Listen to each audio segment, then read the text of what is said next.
Joey Chestnut, it got released today. Joey Chestnut cannot compete in this year's Nathan's hot dog eating contest, which Major League Eating is the league that oversees it. And George Shea is the commissioner of Major League Eating. He's on the Toyota of Hollywood hotline. George, this is shocking news to everyone who looks forward to the 4th of July and see Joey Chestnut defend the mustard belt. It almost feels like we've lost a little piece of Americana to me. It's first of all, thank you for having me on. I agree. It's a catastrophe, and we did not want this. Nothing that we have done has changed.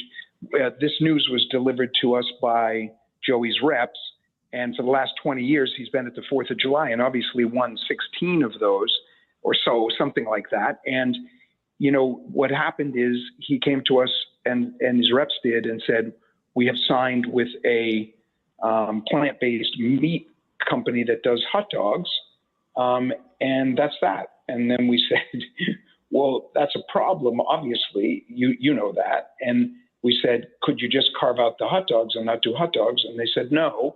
And so there's created this conflict, and it's horrible. Oh, wait a second. So you said, hey, you can do your endorsement with Impossible, but let it be for the burgers and the sausage or whatever. Just don't do hot dogs. Right. And they declined that offer. Well, they did, and I think, and I wasn't on the phone during all of this, but this is all accurate. I think, you know, the issue would be that Joey Chestnut is known, I speculate rather, that Joey Chestnut is known as a hot dog eater, and that's why people would want him.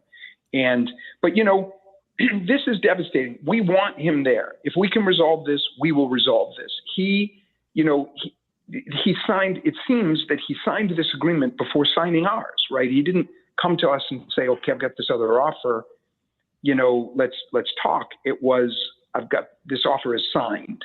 So it made it very difficult to negotiate it. But we would, everybody wants him there. He's not banned. The Post originally had that he was banned. He's not banned. And we would love to have him there this year, next year, anytime. But it is a conflict to have him be the Nathan's champ while he's representing a rival hot dog brand. And George, I go through this sometimes with different podcasts and stuff with the categories. Is this proactive or retroactive? Like, was there a contract signed with Joey and he signed another one, or was this contract signed before and now y'all are trying to figure it out? No, our contract needed to be renegotiated, and we were seeking, I think both parties were seeking a 4-year deal. But before that was signed, these other agreements were signed. Another agreement that they told us about was that they were going to be doing a non-branded hot dog eating contest on Labor Day with a national streaming platform. People have speculated that it's Netflix. I don't know that. But the thought here was, you know, well, many people would say, well, that's a ripoff of Nathan's or whatever. It's a take on the Nathan's contest. But we did not stand in the way of that, obviously, or try to. We don't want him not to make money. So we've been very accommodating, and we had come to terms on money. It wasn't the money. It was just this conflict that was delivered to us. And so, but, you know, I love Joey. He's the best guy in the world. He's the face of the 4th of July. He's an American hero. So I don't, you know, there's no animosity. It's just there's a conflict that was created, and not by me, not by us. George Shea is the commissioner of Major League Eating. You are saying publicly on the day that this has become a national story, you are saying you hope that by July 4th, this could maybe be worked out? 100%. I would work it out tomorrow. I would work it out on July 3. I would work it out on July 3 of next year. Like, Joey is always welcome at the 4th of July. And, you know, he is, in my opinion, the 4th of July. He is freedom made man, right? He is freedom personified. And, you know, the America needs that hero. He's the face of the greatest holiday of the year. But you can't be disingenuous. If it's all about Nathan's, he can't be saying out of one side of his mouth, hey, you should have a plant-based hot dog instead.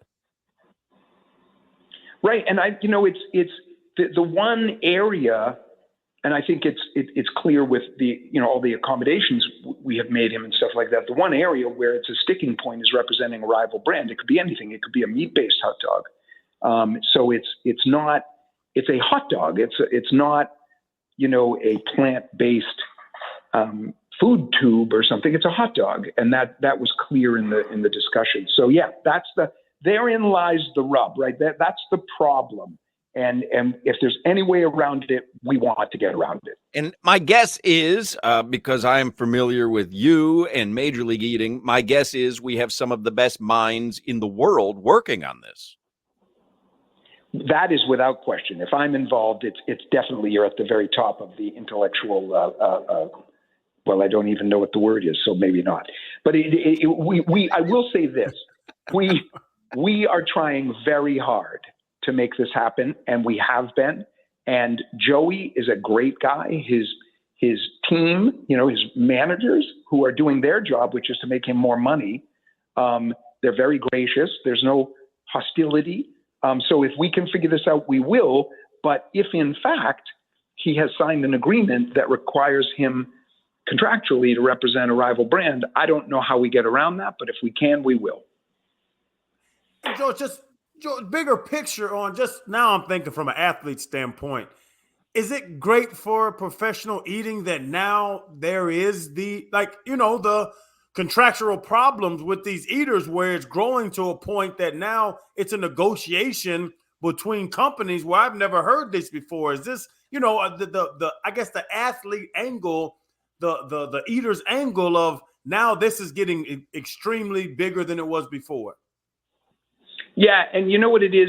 The difference, I mean, I think you're exactly right. It's bigger than it was before, and the consistent exposure and notoriety that the event creates and the eaters get, is very attractive to sponsors. I get that, and it's, I'm all for Joey making money, but it's a situation where I think the structure of this event is different from an NBA, where the NBA might sell a sponsorship to a brand and then other people in their own life can go do the other.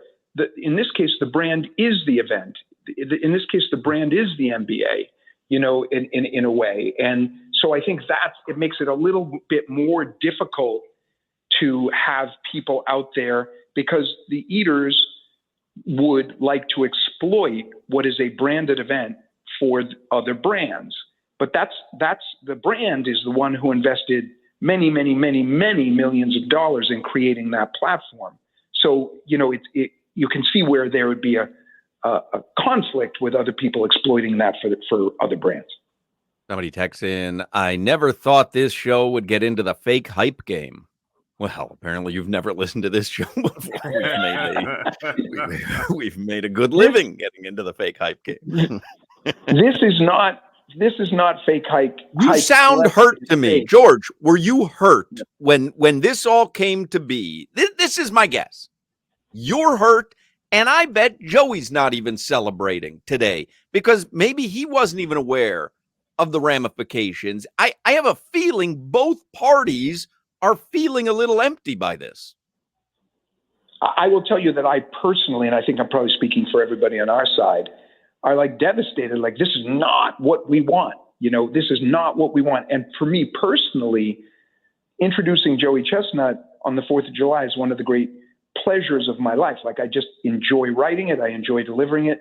He's a great guy. We've had a long-standing relationship. So I don't know. It's kind of it's a little baffling. The one problem, if this had been an auto dealer or a tire brand, no one's saying a word, right? It's just the one thing that would cause trouble. And so, and I will tell you, there's a significant amount of Twitter hate directed at yours truly out there.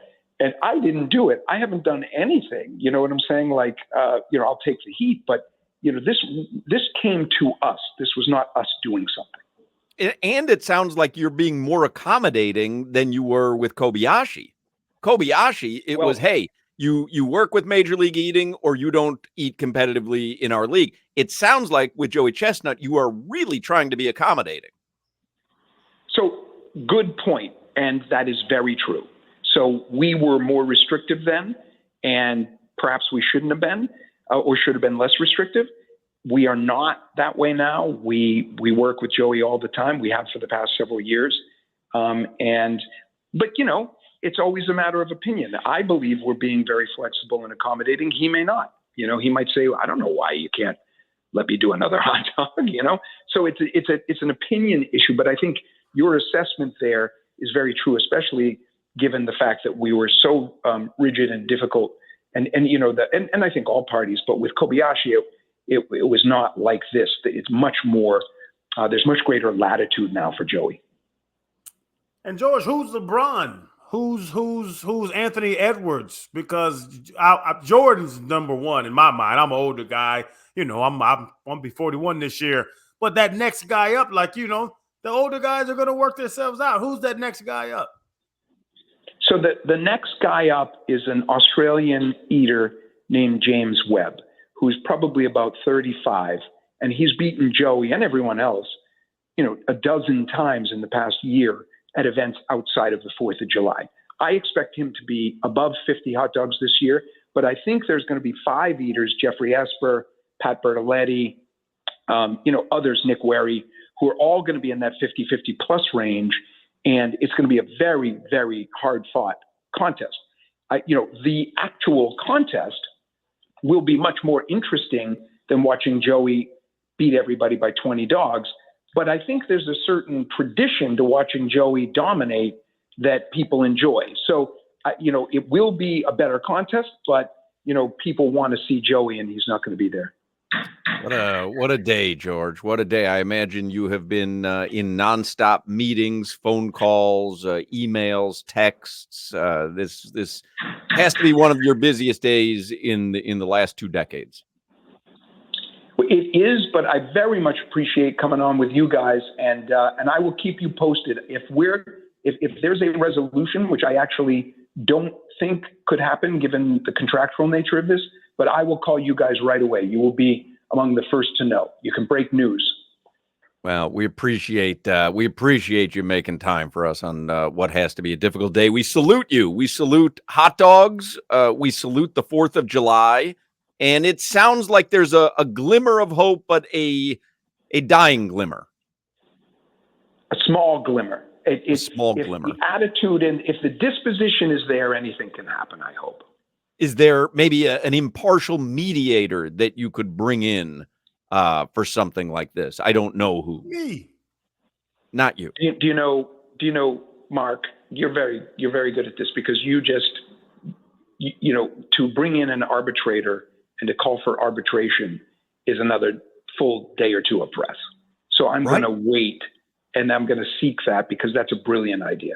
Right. You have to get third-party the world's top arbitrator. I don't know who it is, but get the world's top arbitrator. Me. It's the American Arbitration Association, as I recall, is the group, and there will be a phone call to them because I think that would be a very positive step.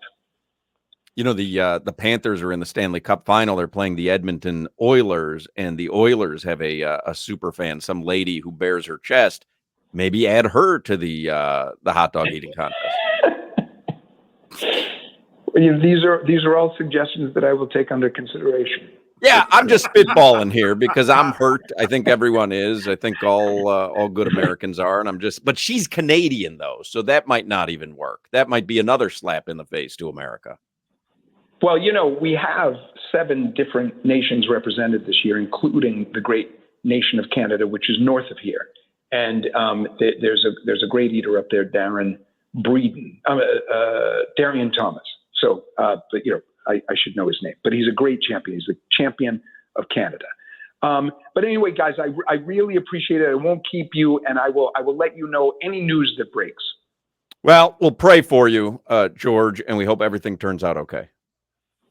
Thank you so much. We'll talk soon. George Shea, Commissioner, Major League Eating.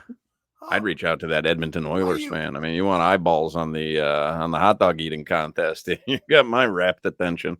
Why you keep downplaying my ability to mediate?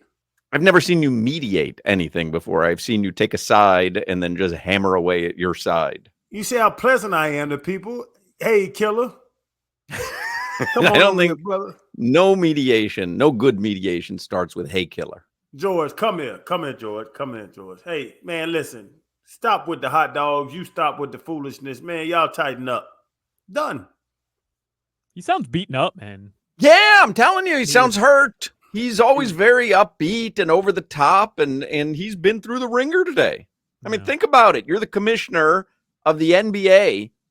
You have LeBron James playing in the NBA Finals, and you find out, 3 weeks before the NBA Finals, oh, he's not going to be in it.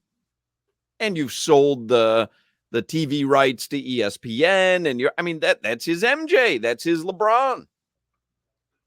That's why you got to talk. It's all about human interaction. Everybody wants to go on apps nowadays. Apps not going to handle this. You're not making any sense. No one knows what you're talking about. You're a terrible arbitrator. Mm-hmm. I thought it was pretty good. Apps don't handle seem to be in your own world there. He never mentioned an app. There was literally people want to be on nowadays. Never a mention of an app. WhatsApp. They wanna group me. Uh-huh. Let's sit down and talk as humans. Mm. Well, we're certainly going to keep our eye on this. Yeah. Sasha Barkov injury. Mm-hmm. Porzingis. Yep. Josh Appel at Disney. The Oilers fan, of course. Of course. I saw that picture. Anyway, let me talk about the cheetah. There's a lot going on right now, as you can tell.